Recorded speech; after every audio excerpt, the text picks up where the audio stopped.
But Mac, that's kind of where we're going to go here with our 3-star pick. And I know that some of you guys are going to cringe, especially some of you guys that message me from time to time and follow me on Twitter. Westbrook hasn't been kind really to anybody, this entire year. But I think in this game, he's going to be because he needs to be important.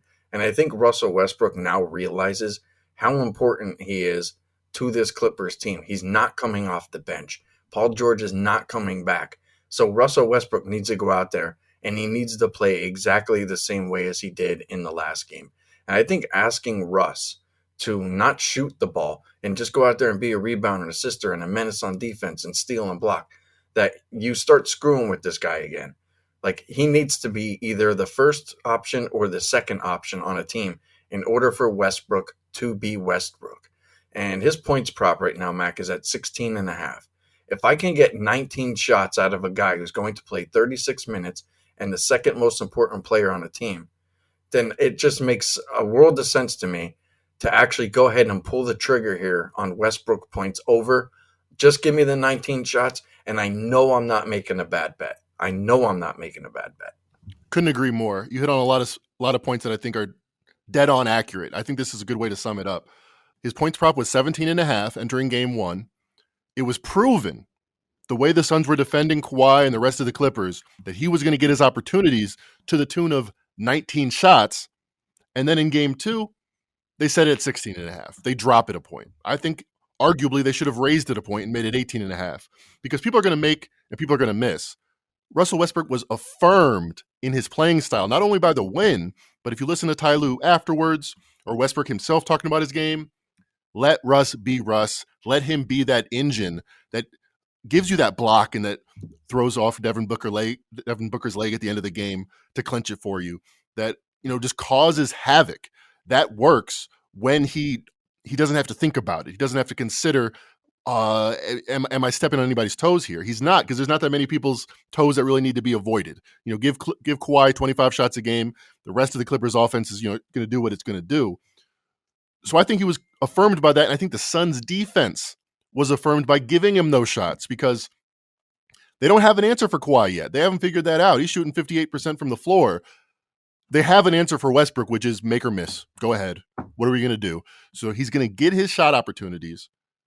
And if he's taking 19 attempts, least efficient player in the world, it should be 18.5. No, I mean, that's the bottom line. A point per possession is bad. I think he's going to be a little bit better than that.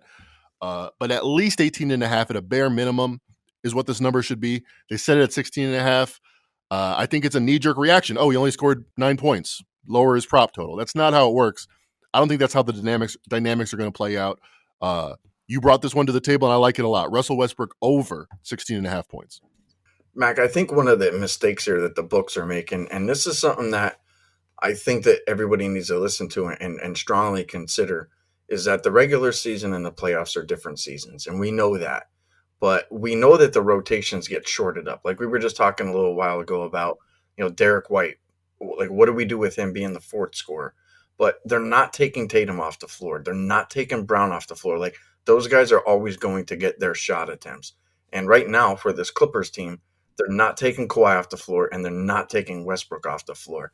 And within, like, the first, let's just say 1, 2, 3 games within a series, I believe that the odds makers are kind of still trying to find their footing on these rotations and how long a guy might play and how, like, what is he going to do with this particular rotation now? Because the rotations are so much smaller. I think Boston played like 7 guys, something like that. Like, it wasn't, they're not, going deep into the bench. So I think the books are having trouble right now adjusting. And look, some guys are going to get right, some they're going to get wrong. I clearly believe that Westbrook is wrong, and I'm going to make a prediction here, and I'll say this, is that right now it's at 16.5. We're playing that over, that Westbrook goes out, and if he exceeds this point total, that it gets closer to 20. It'll be like 19.5, especially if he goes way over. They're going to boost this up so much that they're going to end up saying, there's no way we're going to let you guys bet him over because we realize now how important this guy is to this team. And I think that is kind of one of the reasons why we want to attack this. And the other reason, Mac, and I think you kind of touched on that, was that the Suns are going to go ahead, dude, just shoot. You can't leave guys wide open in the NBA. And when Kawhi is like drawing that much attention, that there'll probably be less attention to Westbrook, and maybe Westbrook just picks the best percentage shots for himself, and he just gets a couple extra buckets to go down.